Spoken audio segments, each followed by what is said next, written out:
Muy buenas tardes. El tema del cual les vamos a hablar es acerca de los filósofos y la educación. Somos el grupo número 5. Educación, retos y oportunidades. Les vamos a hablar acerca de las ideas y las perspectivas de cada uno de los filósofos que hemos escogido, los cuales mencionan y hablan acerca de la educación, de sus retos y oportunidades. Mi nombre es Gabriela Rubio y les voy a hablar acerca de Sigmund Bauman, quien fue un sociólogo y filósofo polaco-británico. Sus ideas principales son las relaciones humanas son más frágiles, lo que quiere decir que la gente construye vínculos superficiales, que la conexión emocional y el compromiso son más difíciles de alcanzar. La modernidad líquida y sólida define la modernidad líquida como el conocimiento o como el desafío del conocimiento, el cual pierde valor rápidamente y está en constante cambio. Sin embargo, el conocimiento sólido tiene o tenía un valor más duradero. El diálogo y la participación activa se refiere eh, a la necesidad de comunidades de aprendizaje que fomentan el diálogo y la participación activa de los estudiantes. La mercantilización del conocimiento se refería exactamente a que la educación está siendo mercantilizada, por lo que el conocimiento se es visto como un producto, más no como el desarrollo personal y social. El enfoque de individualización, este enfoque impulsa a las personas a ser más responsables de su vida y de la toma de decisiones. Una reflexión que podemos hacer acerca de de este filósofo es que sus ideas proporcionan un marco el cual nos pretende enseñar las complejidades de la vida contemporánea, las cuales plantean interrogantes importantes acerca de la educación, las mismas que nos proporcionan una construcción de identidad en el mundo, el cual está en constante transformación.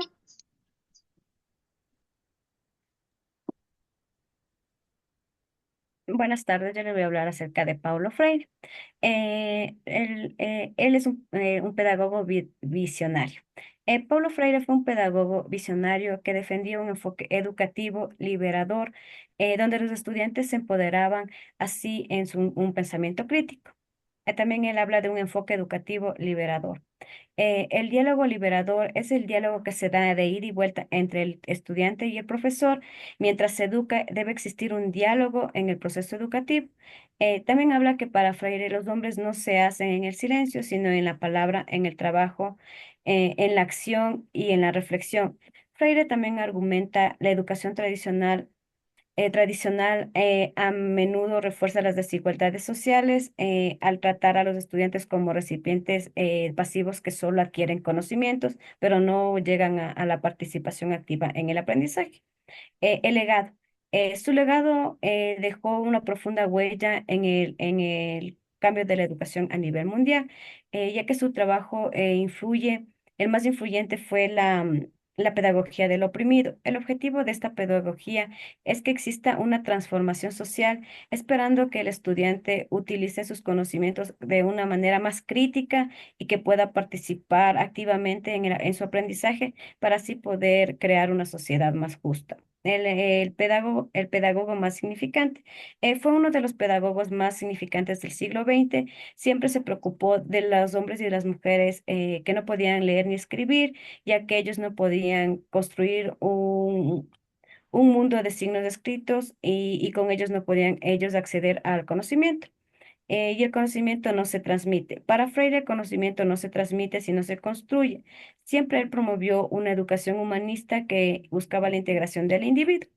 Una reflexión que podemos dar es que la filosofía de Paulo Freire busca transformar a la sociedad a través del conocimiento, tratando que los estudiantes se conviertan en agentes activos en el cambio, en su aprendizaje y que así podremos formar una sociedad justa.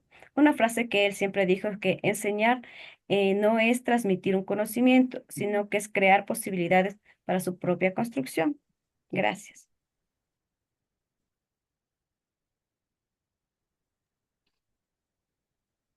Bueno, yo les voy a hablar de Henry Giroux.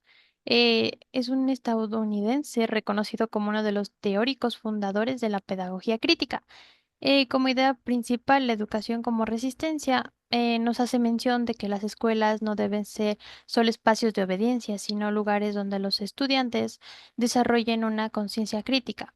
También nos resalta como la necesidad de preparar a los estudiantes para que sean unos ciudadanos críticos donde puedan también analizar y cuestionarse. No solo se trata de aprender como por ejemplo matemáticas, ciencias naturales, sino también solo el desarrollar el pensamiento crítico y los valores para que estos sean desarrollados tanto para la justicia y la igualdad.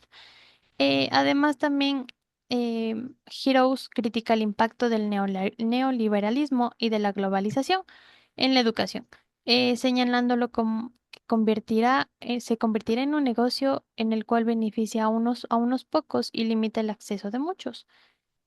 También su postura se alinea con la crítica de Paulo Freire, donde hace mención a la educación bancaria, la cual describe el modelo tradicional en el que los maestros depositan el conocimiento de los estudiantes sin pedirle reflexión, sin que participen activamente en su aprendizaje. Como para concluir, también destaca que la educación es un acto político, ya que siempre se transmite valores e ideas que pueden favorecer a ciertos grupos e incluir a otros. Como reflexión podemos decir que Henry Giroux sobre la educación nos invita a reflexionar un poco sobre el papel de las escuelas en la sociedad.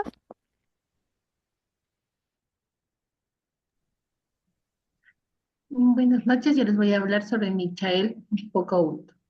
Fue un filósofo francés que vivió entre los años 1926 y 1984.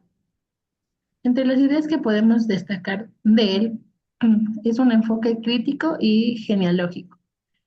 Foucault no veía al poder como algo que solo posea los gobiernos o las clases dominantes, sino como algo disperso. Analizaba cómo los discursos han cambiado a lo largo del tiempo. En la educación, esto significa que los conocimientos no son neutrales, sino que responden a intereses de poder que determinan qué es válido. El conocimiento como instrumento de poder. Él nos menciona que en el currículo escolar se reflejan relaciones de poder que determinan qué saberes son válidos y cuáles son marginados. Este proceso es natural, no es natural, sino histórico y político. La tecnología del yo en la educación.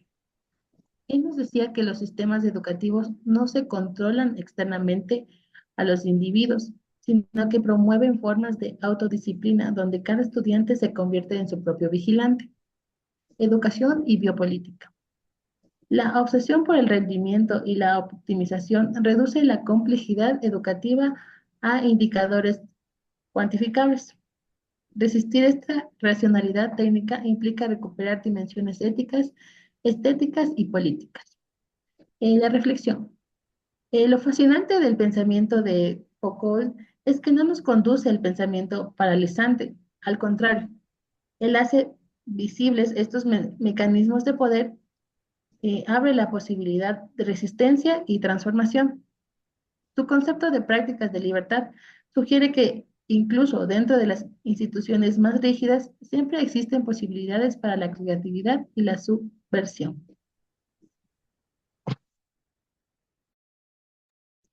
Richard Rorty fue un filósofo estadounidense y su enfoque fue en la crítica filosófica tradicional. Una de sus ideas es desempeñar un papel muy importante que la filosofía en la comprensión, transformación de la sociedad, ya que permite mayor empatía y conexión a la experiencia humana.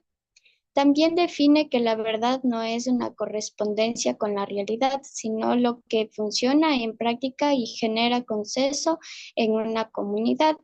Considera que la búsqueda reemplaza la filosofía tradicional con un diálogo abierto y flexible, basado en la conversación y la solidaridad.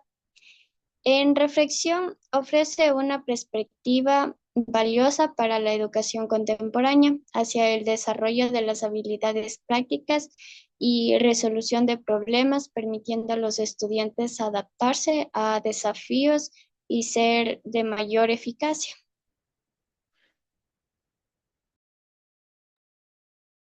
John Dewey, 20 de octubre de 1859, fue un pedagogo, psicólogo y filósofo estadounidense.